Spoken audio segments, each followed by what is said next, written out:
Welcome back to Ultimate Fight News. Big news is brewing, and Alex Pereira, aka Poatan, has fans speculating about a possible major announcement for UFC 312 in Sydney, Australia. Alex recently took to Twitter and dropped a video of himself hitting the bags, captioning it, "See you soon, Sydney, Australia, chama." This has set the MMA world ablaze. Is Pereira cornering his friend Sean Strickland? Or is he about to shake up the UFC 312 card with some big fight news? Australian MMA reporter Benny P suggests we might see Pereira face Carlos Ulberg on this stacked card. Here's the situation. Jan Błachowicz was originally scheduled to fight Ulberg at UFC Fight Night 254 on March 22nd. However, rumors are circulating that Jan may have pulled out, potentially paving the way for an Ulberg versus Pereira showdown at UFC 312, adding fuel to the fire.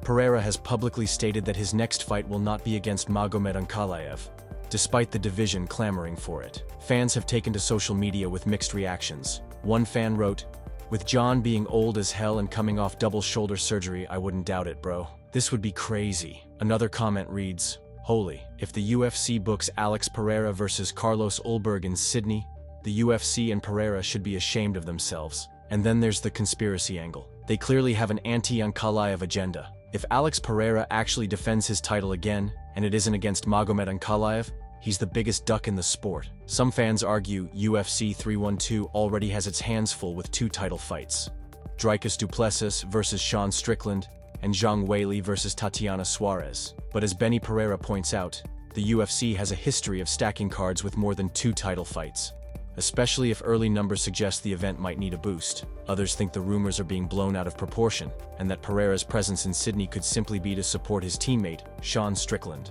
What's your take on all this? Are we about to see a blockbuster announcement with Pereira stepping into the Octagon against Ulberg? Or is this just Pereira showing some love for his friend and the sport? Let us know your thoughts in the comments below, and don't forget to subscribe to Ultimate Fight News for the latest updates in the fight world. Stay tuned, fight fans.